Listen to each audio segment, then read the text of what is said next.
Ladies and gentlemen, give it up for Dua Lipa!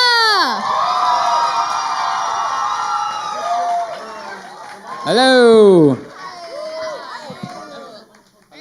Hi, nice to meet you. I'm Mack. I know you. I think we're using this mic here. So if you could, if you could stand down there, it wouldn't make me feel. No, I'm just joking. No, you could totally stand up here. Oh, okay. I was just, I'm so short. So. All right, so we're gonna stand up. Oh, we'll leave Kelly down here. You sit. No, come up here. I'm used to this. Come on up. All right. So, welcome to Miami. Welcome to Miami. I know you have a lot of fans out here that tweeted you and try to get your attention. I want to jump into this. You just played Bonnaroo, right? I did yesterday. What was that crowd like? It was crazy. It was amazing. Like how many people? I don't know. Okay. I can't. I'm so bad at guessing. Okay. You know when you'd go and do like a school fair and they'd ask you how many jelly beans are in this? Never. Look at me. I eat the jelly beans, so I'm fine. I had no idea. I was like, meh. But it was a great time. Yeah, it was great. Her outfit was a killer. Did you guys see the picture of what she was wearing? That was amazing. I like the whole explicit material coming up. Don't be offended as I sing this song type thing. I want to get back to Twitter as well, because I know we have some fans. You guys all follow Dua Lipa, right? Twitter, Instagram. What gets you to want to follow a fan back? Like what does it take for somebody to get your attention for a follow back or a retweet maybe? Oh, I don't know. I don't really know. No? It really depends on the day. It's normally like the funniest kind of memes. And just really... Your timeline's going to get flooded with memes now. Get ready. Yeah. Right. Lots of that. Okay. I don't know. And I also get sent like lots of lovely letters and messages. And I try and read as many as I can. Really. Has there ever been a fan gift that somebody tossed up on stage and you're like, ooh, that's not coming back with me? This one time... See, always a story. This one time, I was in Washington, D.C. It was a really small show. And I think I was just so carried away. I was so caught up kind of talking to the fans and everything. And someone hands me something, and I take it, and there's a picture of me with a McChicken in my hand. And I'm like, oh, thank you so much. And I put it to the side, and I have no idea what it was. And I then later on find out it was. So you're a Chick-fil-A girl. Okay, yeah. Totally Chick-fil-A girl. I want to get back to the fan thing. So for fans coming to see you in concert, by the way, how's the tour going? Brilliant. It's been really, really fun. What are you looking for out in the audience? Are you looking for those homemade teas? Are you looking for the signs? I just want to see people dancing, having fun. Okay. Like that's the main thing. It's so important for me just to see that they're having fun because I know that I'm doing my job right. It's all about the energy, right? Yeah. The energy that you're giving them and they're giving you back. Absolutely, that makes for a better show. I do want to get back to this, like when you got your start. I call it like the PB&J days. You're traveling in a van. You're doing whatever venue. See, she knows. Yeah. Those types of shows. What's one of your fondest memories of when you first started out?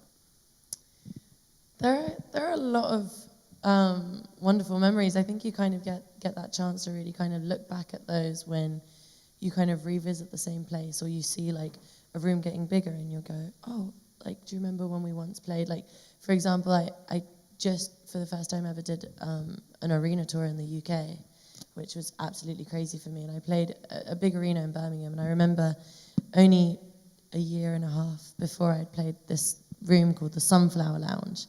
And we remember having to take all our instruments from the bus, carry it all down these steep stairs. You were carrying them too, right? Pulling them up. Yeah. Me, my dad, the band, everyone. We were all helping out.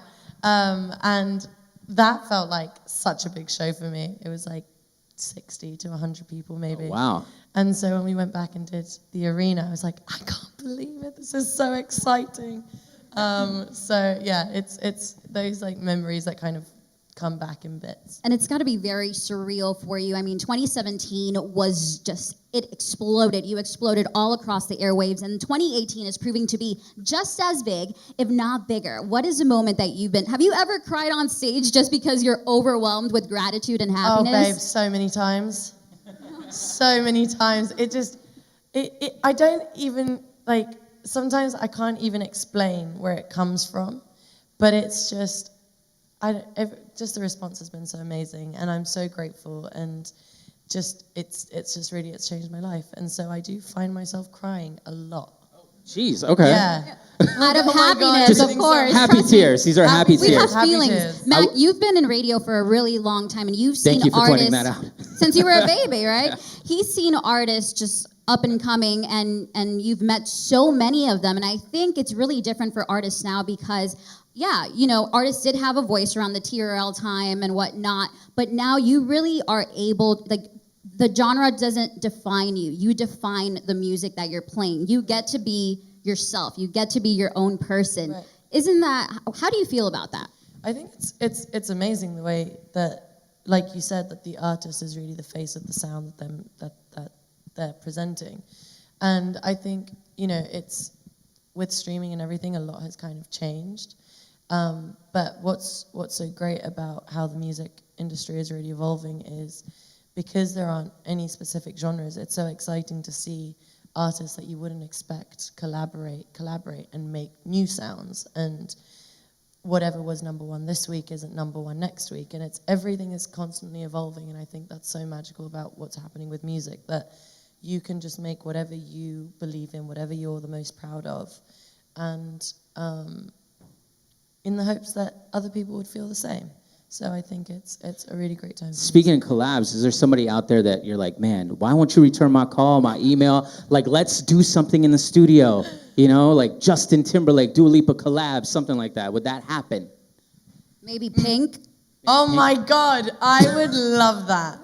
Did you start, I would love that collab. Look, they're gonna start tweeting it. They're gonna start tweeting it, and then it'll happen, right? I would absolutely love to work with Pink. I'm such a fan. Are you into energy and stones and all that stuff by any chance? Like putting Not that into really. the universe? Oh, You know? kind of. Kinda? Kind of. Sometimes I'm like, Kind of. I'll just Kind try of. it out. Maybe he'll return Yeah, my phone sometimes call. I think manifesting is a thing, Yeah. but my dad always said that you have to work really, Work really hard hard for it. to get a little bit of luck. And I Okay. think there's Yep. a lot of truth behind that. I love that. Now I know we're getting ready. You guys ready to see her perform, right? We're gonna get to one last question. And I didn't want to misquote. The Miami New Times called you the Adele of pop bangers. Oh, The- wow, that's the- a yeah. big claim. Well, how do you feel about being compared to Adele? And do you have a favorite Adele song? I love Adele. Okay. So do I. Chasing Pavements is one of course. my favorite songs, and Hometown Glory. But that's a lot of pressure. Sorry, I put that out there right That is now. a lot. Own it, girl. But thank you. Okay. That's very Own it. kind. All right. And you've worked with, you've gone on tour with Bruno Mars, Coldplay. Out of all these amazing artists that you've met, what's one piece of maybe advice or just something nice that has always carried with you throughout the time now? Well, Chris Martin actually once said to me, be kind to yourself. And I think, as time kind of went on, it's something that I kind of listen to a lot more, which to me is just, you know, knowing to do the things that are kind of right for me. And yeah. There you go. Some great advice. All right, you guys ready for Dua Lipa? Yes? I like everybody down in front. They're all ready to go, and we're going to set it up. You ready? Yeah, let's do it. Okay. All right. Get ready, guys. Make some noise. Dua Lipa, our Southwest SoundStage.